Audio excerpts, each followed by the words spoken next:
Ok, donc on est parti pour dans cette vidéo pour parler du plaisir de l'alimentation. Moi, je pense que c'est une notion qui est souvent négligée lorsqu'on veut faire un rééquilibrage alimentaire ou lorsqu'on veut mieux manger. Donc, dans cette vidéo, je vais vous parler vraiment de la notion de plaisir. Pourquoi c'est si important de prendre du plaisir lorsqu'on mange? Comment faire un rééquilibrage alimentaire que vous pouvez tenir sur le long terme et surtout comment avoir des bonnes habitudes alimentaires. Et aussi, je vous partage un peu ma vision sur l'alimentation et le plaisir pour justement pouvoir avoir une approche qui est durable. Alors donc ici, en fait, je vous ai fait deux petits diagrammes donc pour parler du plaisir et de l'alimentation. Donc ici, l'alimentation malsaine. Donc moi, malsaine, je considère comme c'est l'alimentation qui est transformée globalement. Ici, c'est l'alimentation saine, donc l'alimentation qui est non transformée. Et au centre, ici, donc il y a le plaisir. Donc l'objectif, en fait, c'est de pouvoir prendre du plaisir lorsqu'on a une alimentation saine. Et je pense que c'est ce qui est souvent négligé. Donc en fait, ici, il y a une intersection entre le plaisir et l'alimentation saine. Et moi, je pense que c'est hyper important de prendre du plaisir lorsque qu'on le mange. Et en fait, moi, mon petit hack, justement, c'est supposons que j'ai envie d'un petit aliment qui est non transformé, qui est transformé, pardon, donc l'alimentation entre guillemets malsaine, il faut que ce sera une alimentation qui me procure beaucoup de plaisir. Donc, en fait, je vous ai réparti un petit peu mes quatre catégories. Donc, moi, s'il y a des petits exemples comme ça, je sais que je vais éviter de manger tout ce qui est pudding, madeleine, parce que c'est des aliments transformés qui sont riches en sucre et que je n'aime pas particulièrement. Donc, des fois, il y a des occasions, effectivement, ces alimentations se présentent.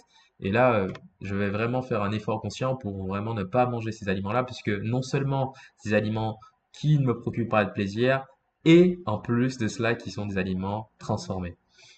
Donc ici, c'est les aliments que je vais privilégier dans mon alimentation quotidienne, les alimentations saines et que j'aime. Donc c'est notamment le quinoa, moi j'aime beaucoup le marlin et tomates. À vous de trouver les aliments qui vous procurent du plaisir et qui sont des produits bruts non transformés.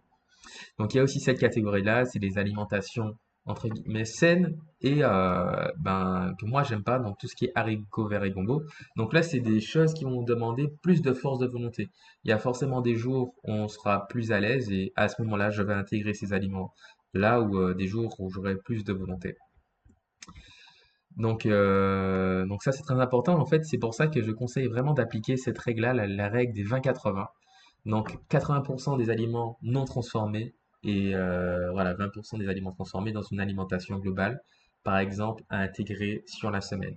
D'ailleurs, si vous voulez faire un bilan complet, que ce soit sport, alimentation ou aussi d'état d'esprit, si vous êtes entrepreneur, n'hésitez pas à cliquer sur le premier lien dans la bio. Il est aussi en commentaire. Comme ça, on prendra ensemble un appel et pour faire un à un bilan complet de votre hygiène de vie. Et donc pour retourner à ce qu'on disait, en fait, voilà mon petit hack. Donc, faut imaginer en gros deux échelles de plaisir. Donc, une première échelle donc sur la notion du plaisir, par exemple de 1 à 10, et une autre échelle sur le degré de transformation des aliments. Et voilà, moi, mon petit hack, en fait, c'est de si je mange un aliment qui est transformé, imaginons, moi, l'exemple type, c'est le pâté banane, il faut que ce soit un aliment transformé qui me procure du plaisir. Et donc, je peux, entre guillemets, m'accorder ce moment de plaisir. Et quelque chose qui est hyper important, c'est d'associer la nourriture saine à une nourriture qui est bonne gustativement. Parce qu'on a la tendance, sur la plupart des régimes, c'est manger des aliments qui ne procurent aucun plaisir. Et donc, en fait, c'est jamais tenable sur le long terme. Moi, je suis convaincu que pour garder une alimentation saine sur le long terme, il faut qu'elle puisse nous correspondre, donc non seulement à nos besoins nutritionnels et à nos apports, donc ce dont on a besoin, mais aussi qu'elle puisse nous procurer du plaisir. Donc voilà, donc j'espère que cette petite vidéo t'a plu. C'était mon approche sur le plaisir et la nutrition. Et on se dit à la prochaine pour une petite vidéo comme celle-ci. Ciao, ciao!